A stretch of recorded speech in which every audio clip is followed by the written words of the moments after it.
Manchester, to the world, it's a city of music, football, and northern grit, the birthplace of the Industrial Revolution, a city that built itself from nothing, that dragged itself up through hardship, reinvention, and sheer determination.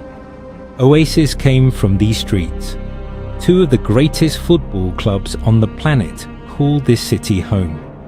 And for generations, Manchester stood as a symbol of working-class pride, of what ordinary people could build when they refused to accept their circumstances. But beneath that story, beneath the stadium lights and the music venues and the regenerated city centre, another Manchester has always existed, a city within a city, hidden in plain sight, built not on music or football, but on something far darker: drugs, violence, power, fear. For decades, organised crime has operated in the shadows of Greater Manchester. Networks so sophisticated, they rivaled anything seen in major American or European cities. Gangs so feared, entire communities learned to look the other way. And criminals so wealthy, they lived lives that seemed almost impossible for men who'd grown up with nothing. Because Manchester didn't just produce street gangs, it produced criminal empires, operations that stretched across the country, across Europe, across the world. And the men who built those empires became legends in the underworld. Some are still spoken about today, in pubs, in prisons, in the kind of conversations that happen quietly, away from recording devices and listening ears. Because in Manchester's criminal world, silence is survival. And some of these men understood that better than anyone. Tonight, we're going inside that world. The rise of Manchester's most notorious gangsters and drug lords, the men who controlled the streets, flooded the country with drugs, and built criminal empires worth hundreds of millions of pounds. And the deeper you go into this story, the more uncomfortable it becomes. Because this wasn't just crime.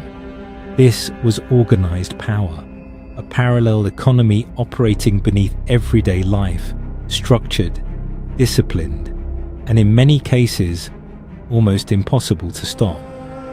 But to understand how Manchester became one of Britain's most dangerous organised crime cities, you first need to understand the world that created these men. Manchester has always been a city of extremes, extraordinary wealth sitting alongside extraordinary poverty, ambition and desperation existing on the same street. In the 1970s and 1980s, large parts of Greater Manchester were in serious decline. Factories closing, jobs disappearing, entire communities left behind as the economy shifted. And into that vacuum, an opportunity appeared. Not a legitimate one, but an opportunity nonetheless. Because when legitimate routes to money and status disappear, illegitimate ones start to look very attractive, especially to young men with nothing to lose. And by the mid-1980s, something was changing on Manchester's streets. A new kind of criminal was emerging, smarter than what had come before, more ambitious, more connected, and far more willing to use extreme violence to protect what they were building. These weren't just thugs fighting over corners. These were businessmen, operating with structure, with hierarchy, with a ruthlessness that shocked even seasoned law enforcement. And at the center of it all was something that would define Manchester's criminal story for years to come. The drug trade. Heroin arrived in Manchester's most deprived areas in the early 1980s, and the devastation it caused was almost immediate. But where some people saw destruction, others saw profit. and by the time ecstasy and cocaine arrived later in the decade, the criminal economy in Manchester was already established, already organised, already generating money that most people couldn't even comprehend. The Hacienda nightclub was making Manchester famous across the world as a centre of music and culture. But in the shadows of that scene, a darker industry was thriving. Drug dealers operating inside and around the clubs, money moving in enormous quantities, and gangs beginning to fight over the right to control it all. What followed would become one of the most violent periods in British urban history. A period so dangerous, so relentless, that it earned a name that the city never quite managed to shake. Gunchester. That nickname didn't come from nowhere. It came from blood on the streets, from shootings in broad daylight, from gangland killings that left communities traumatized, from a level of gun violence that Britain simply wasn't used to seeing. And it came from the men who were willing to pull the trigger, men whose names became infamous, whose reputations spread far beyond Manchester, and whose stories reveal the full horror of what organised crime does to a city when it takes hold. This is that story, and it starts the way so many crime stories start, with a neighbourhood, a community, and young men who saw no other way out. Moss Side. If you want to understand Manchester's criminal underworld, you have to understand Moss Side, because for decades, Moss Side wasn't just a neighbourhood, it was a symbol of deprivation, of neglect, of what happens when communities are left behind for too long. But it was also a symbol of something else, of survival, of tight community bonds, of people making the best of circumstances that were never fair to begin with. The problem was, for some young men growing up in Moss Side in the 1980s, the only visible route to money and status ran directly through the criminal world, and two gangs emerged from those streets that would shape Manchester's underworld for a generation: the Gooch Close Gang and the Doddington Gang, named after the streets and estates where they originated. These two gangs became locked in one of the most vicious and sustained gang conflicts Britain had ever seen. A war that lasted years, that cost lives, that left families shattered, and that transformed parts of Manchester into some of the most dangerous streets in the country. The rivalry between Gooch and Doddington wasn't just about territory, it was about survival, about reputation, about the kind of pride that grows in environments where respect feels like the only thing worth fighting for. And the fighting became savage. Shootings, stabbings, retaliations, counter-retaliations, a cycle of violence that seemed to have no end. And underneath all of it, the drug trade kept flowing, because both gangs understood something fundamental. Violence wasn't the business. Violence was just the tool used to protect the business. And the business was drugs, heroin, crack cocaine, ecstasy, moving through networks, through street dealers, through established routes, generating money that went upwards through criminal hierarchies. And at the top of those hierarchies sat men who almost never appeared on the streets themselves, men who insulated themselves from the violence they directed, men who lived quietly while the war raged below them. By the early 1990s, the Gooch and Doddington conflict had made Manchester internationally notorious. Journalists were writing about Gunchester, police were overwhelmed, and communities were living in genuine fear, a fear that settled into everyday life. That changed how people moved, where they went, what they said, and who they trusted. Because in the middle of a gang war, trust becomes the most dangerous thing of all. But even as the street war raged, something else was happening in Manchester's underworld. Something bigger, more sophisticated, more dangerous in a completely different way. Because while the gangs fought over corners and postcodes, other men were building something that operated on an entirely different level. International trafficking networks, money laundering operations, criminal enterprises that looked, from the outside, almost entirely legitimate. And these were the men that law enforcement would spend years trying to reach, because they were careful, patient, and incredibly difficult to touch.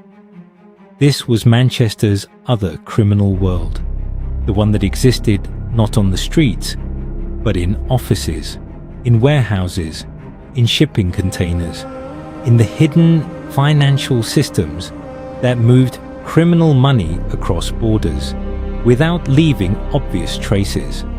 And the men who operated in that world became some of the most powerful organized crime figures Britain has ever produced.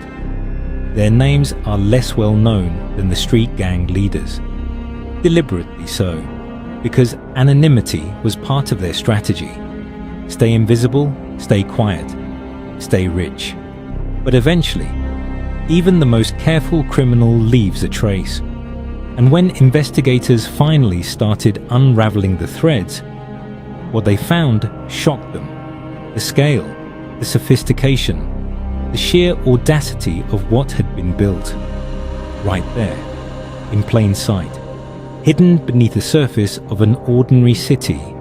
And the stories of those men are some of the most extraordinary in British criminal history.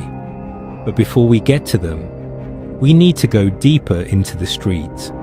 Because the street-level war that defined Manchester in the late 1980s and 1990s didn't just produce casualties, it produced legends. Men whose reputations became so powerful, they transcended the neighborhoods that created them. Men whose names are still spoken carefully, even now, decades later, because some reputations never fully fade. Even after the prison sentences, even after the funerals, even after the world moves on, the names remain, and the stories behind those names are where the real history of Manchester's underworld lives. So let's go back to the beginning, back to the streets, back to the moment when Manchester's criminal world began building itself into something that would eventually shock the entire country. Because what happened next, nobody saw coming. Not the police, not the government, not the communities caught in the middle of it.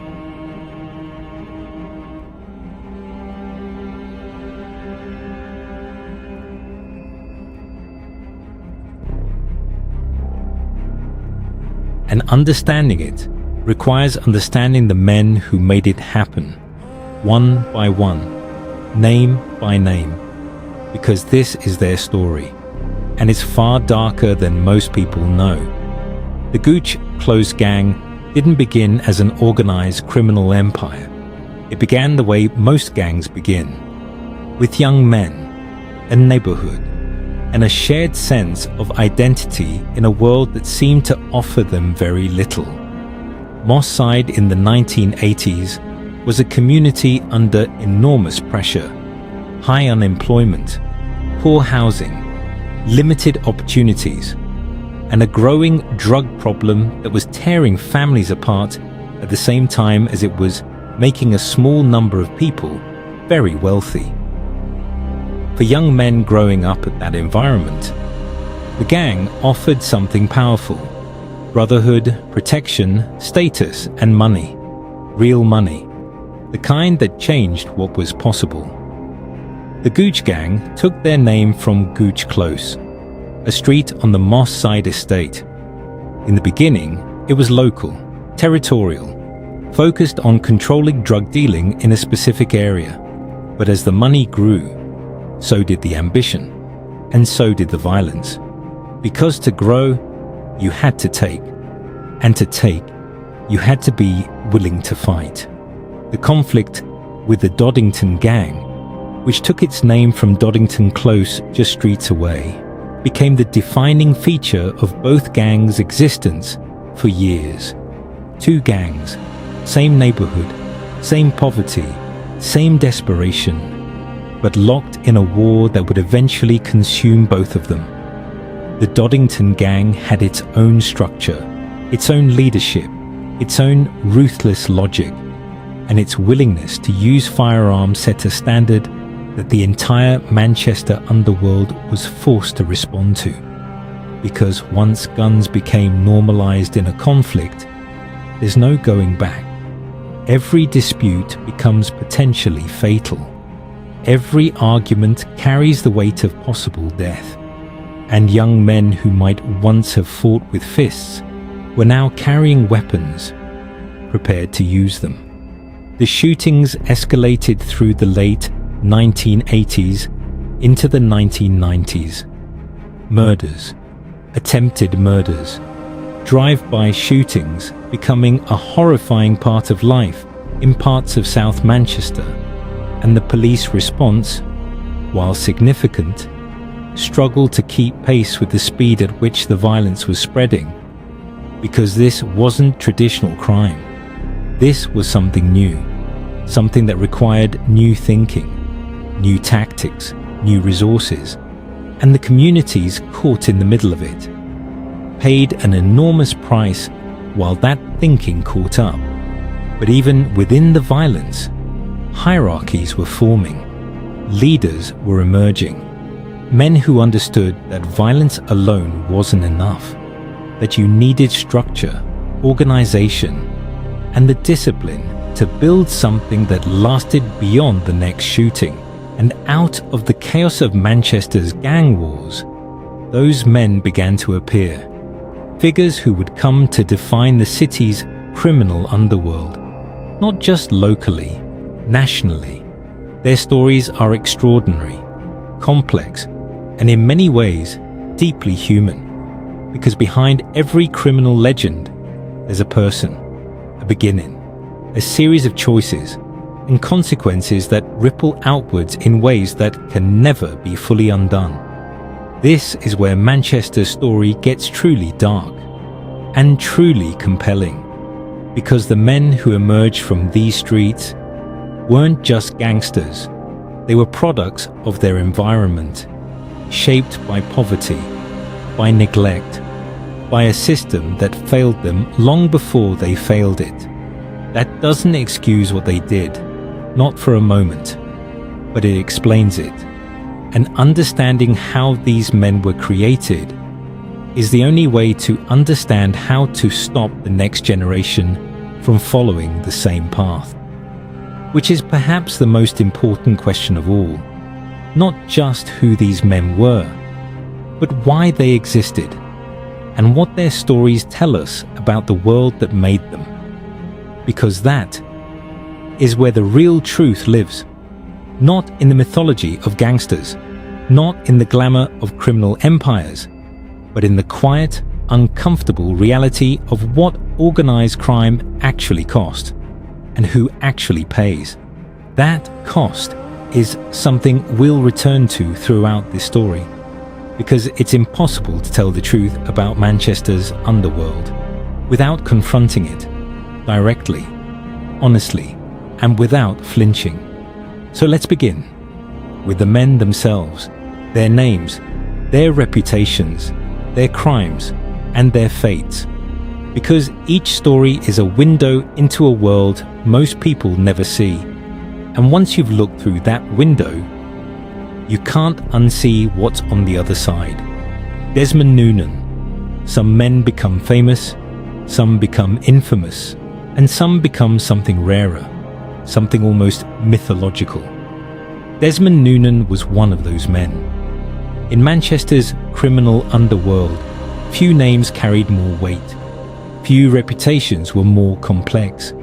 Few lives were more extraordinary. or more tragic. Desmond was the most visible member of the Noonan family, a Manchester crime dynasty that operated across the city for decades. And when people talked about the Noonans, they talked with a particular kind of caution, because the Noonan family weren't just criminals. They were a force of nature, feared, respected, connected, and in possession of a reputation that made even serious criminals think twice. Desmond himself was a contradiction: articulate, charismatic, intelligent, a man who could hold a conversation about politics or philosophy one moment and inspire absolute terror the next. He was known across Manchester's criminal landscape as a man who operated at the intersection of the underworld and the legitimate world, connected to door security, to the nightclub scene, to the networks that controlled who moved through Manchester's entertainment industry, and to the darker currents that ran beneath all of it. His reputation for violence was extraordinary. Not chaotic violence, not reckless violence, but the kind of controlled, deliberate, purposeful violence that operates as communication, as a message, as a demonstration of what happens when someone crosses the wrong person. Desmond Noonan moved through Manchester with a confidence that bordered on invincibility, and for years, that confidence appeared to be justified, because despite his reputation, despite the stories that circulated about him, he remained largely untouchable, a ghost in plain sight, known to everyone, proven to almost no one. He appeared on television, gave interviews, seemed almost to enjoy the mythology that had built up around him, as if the legend itself was a form of protection. If everyone knows who you are and what you're capable of, perhaps no one dares move against you. That logic worked for a long time. But the thing about building a reputation on fear is that fear has a way of turning.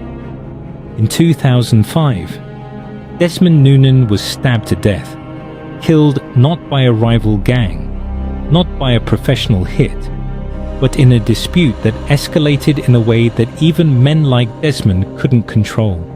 He was 50 years old, and his death sent a shockwave through Manchester's underworld. Because if Desmond Noonan could be killed, anyone could. The myth of invincibility died with him, and what remained was something more human, more vulnerable, more real. A man who had lived by a code that ultimately couldn't protect him. A family whose legacy was written in violence and consequence. And a city that mourned him in complicated ways.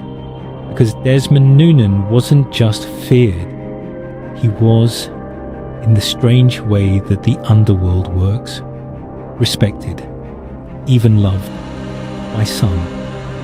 His death marked the end of something in Manchester's criminal history, the end of a particular kind of gangster, one who operated through personal reputation and physical presence. Before the era of encrypted phones and international networks, before organized crime became something clinical and distant, Desmond Noonan was old school, in every sense of the word, and Manchester's underworld was never quite the same without him. Damian Noonan. But Desmond wasn't the only Noonan who mattered, because criminal families don't operate through one person alone. They operate as systems, as networks, as interconnected webs of relationship and reputation. And the Noonan family had another name that carried serious weight in Manchester's underworld: Damian Noonan, where Desmond was the visible face, the man who gave interviews and cultivated a public mythology. Damian operated differently, quieter, more focused, less interested in the legend and more interested in the operation. He was deeply embedded in the door security world that the Noonans had long dominated, controlling who worked the doors of Manchester's clubs and venues, and through that control, influencing the drug trade that operated within and around those venues, because whoever controls the doors controls access, and whoever controls access controls the market. It was a simple but devastatingly effective model, and the Noonan family had refined it over years. Damian's reach extended across Manchester's nighttime economy. His connections ran deep into the entertainment industry, into the criminal networks that supplied product to the clubs, and into the enforcement operations that kept everything running smoothly. But like so many men in Manchester's underworld, Damian's story eventually led to a courtroom. He faced serious charges related to his criminal activities, and while the legal process ground slowly forward, the Noonan family's grip on parts of Manchester's underworld began to loosen. Not disappear, but loosen. Because families like the Noonans don't simply vanish. Their influence takes years to dissipate. Their reputation outlasts their active operations, and the fear they generated doesn't evaporate overnight. But change was coming to Manchester's underworld. New men were rising, new methods were emerging, and the old ways of doing things were being replaced by something more sophisticated, something more dangerous, something harder to see and harder to stop. And right at the center of that change was a name that would come to define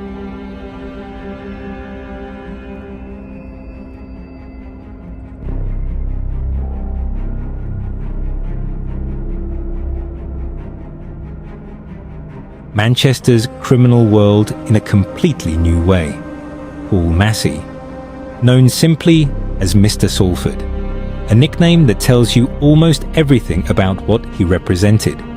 Not just a criminal, a figure of genuine local authority, a man who operated as an unofficial power in a community that felt abandoned by official structures. Paul Massey grew up in Salford, and Salford in the 1980s was a place of serious deprivation, a place where the state had withdrawn, and where the vacuum it left was filled by men like Massey. He built his reputation through the door security world, through enforcement, through a physical presence and personal courage that earned him respect in environments where respect was everything. He was a fighter, literally, a man who had trained seriously, who carried himself with the kind of confidence that comes from knowing you can handle yourself in almost any situation. And in the criminal world, that physical credibility matters enormously, because it's the foundation of everything else. If people believe you're dangerous, you don't always have to be. The reputation does the work. Massey extended his influence across Salford's criminal landscape, connected to the door trade, to drug distribution networks, to the enforcement operations that kept criminal enterprises running. He became a figure of almost mythological status in some parts of Salford, a man who sorted problems, who kept order, who people came to when official channels had failed them, and that dual identity, as both criminal and community figure, made him extraordinarily difficult for law enforcement to deal with. Because you can't simply arrest mythology. You can't prosecute the idea of someone. You need evidence, specific, detailed, legally admissible evidence. And that, in Massey's world, was hard to come by. He did face justice eventually, convicted of wounding in the 1990s, sentenced to time in prison. But even behind bars, his reputation endured. And when he was released, he returned to Salford, still carrying the weight of everything his name represented, But then came the moment that shocked everyone. In July 2015, Paul Massey was shot dead outside his home in Salford. A professional assassination, clinical, calculated, carried out by a hitman in a manner that left no doubt about its intent. The killing sent a message through the underworld that Mr. Salford, the man who had seemed almost untouchable for so long, was gone. And the investigation that followed would eventually reveal connections that went far beyond Salford into an underworld conspiracy so serious it would take years to fully unravel.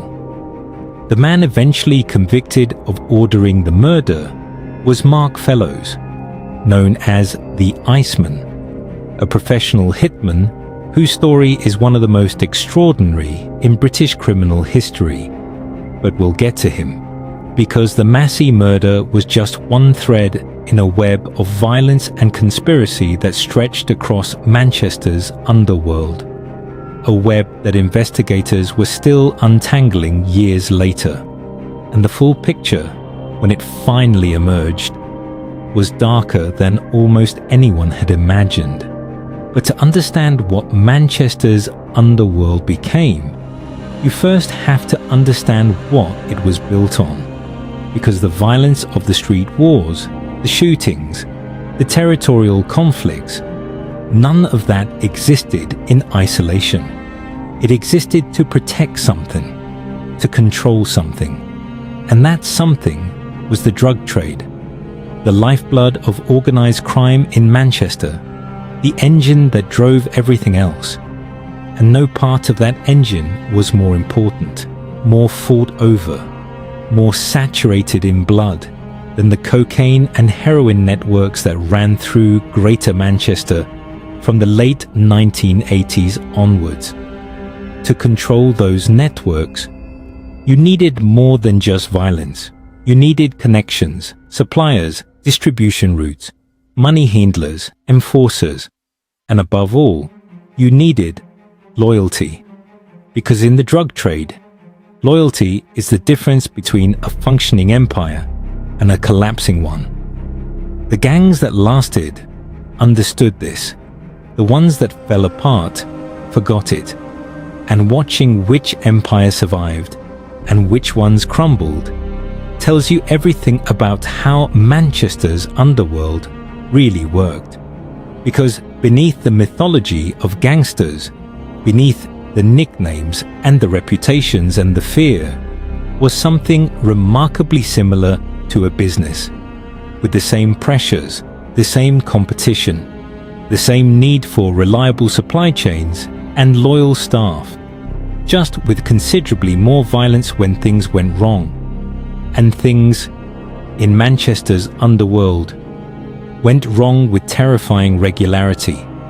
Anthony Massey and the Salford network.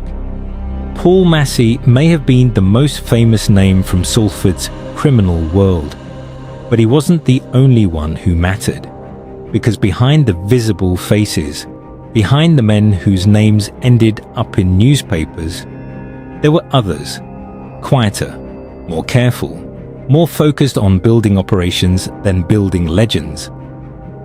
The Salford criminal network that existed around and beyond Paul Massey was extensive, deeply rooted, connected upward into serious organized crime and downwards into street-level distribution. Salford had its own geography of crime, its own estates, its own territories, its own rules. And for years, those rules were enforced with a consistency that kept the operation running. The drug trade in Salford connected outwards into Manchester city centre, into surrounding towns, eventually reaching far beyond Greater Manchester entirely, because the men running Salford's criminal networks weren't thinking locally. They were thinking nationally, and in some cases, internationally. Supply chains mattered, and the best criminal operators in Salford understood that you needed reliable access to product at the highest level possible. which meant building relationships with the men who controlled importation, the men who brought drugs into Britain in bulk, and those relationships led Salford's criminal networks into territory that was far more serious than street-level dealing, into the kind of organized crime that attracted the attention of the National Crime Agency, the kind that required international cooperation between law enforcement agencies to even begin to address. And the further up the chain investigators looked, the more they found networks within networks, operations within operations, criminal enterprises so carefully structured that dismantling one part barely affected the whole, because the best criminal organizations, like the best legitimate businesses, plan for disruption. They build redundancy into their systems. They ensure that the loss of any one individual doesn't bring everything crashing down. And Salford's organized crime networks have been built with exactly that kind of resilience, which made them extraordinarily difficult to destroy.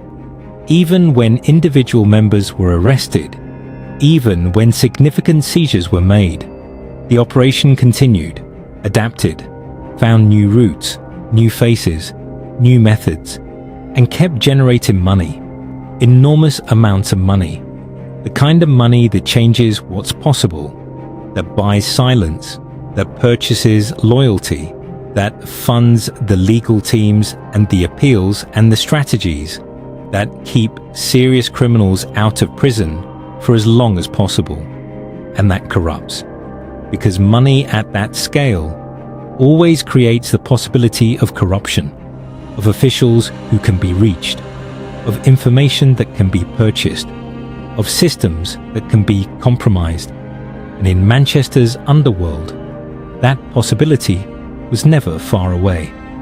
Mark Fellows, the Iceman. There are criminals who build empires. There are criminals who protect them. And then there are criminals who exist to do the one thing that others are unwilling to do themselves. Mark Fellows was that kind of criminal.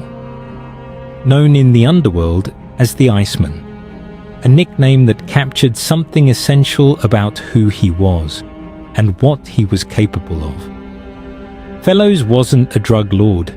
He wasn't a gang leader. He wasn't building a network or accumulating territory. He was something more specific, more specialized, and in many ways, more terrifying. He was a professional killer, a hitman, operating for hire within Manchester and Salford's criminal underworld. A man who could be approached with a problem and make that problem disappear permanently. The coldness that earned him his nickname wasn't just a matter of temperament, it was a professional quality. Because killing as a business requires a particular kind of psychological detachment, an ability to treat the ending of a human life as a transaction, as a job to be completed, and then forgotten. Fellows apparently possessed that quality in abundance. He was a fitness enthusiast, a cyclist, a man who maintained a disciplined physical lifestyle that seemed almost incongruous with the violence he committed. But perhaps that discipline was part of what made him effective. The patience, the preparation, the ability to plan carefully and execute without hesitation. Because professional killings require exactly those qualities. Rushing leads to mistakes, and mistakes lead to prison. Fellows was linked to two of the most significant murders in Manchester's recent criminal history. The first was the assassination of Paul Massey in July 2015. Mr. Salford, shot dead outside his own home. A killing that shocked the underworld and sent investigators scrambling to understand what had happened, who had ordered it, who had carried it out, and why.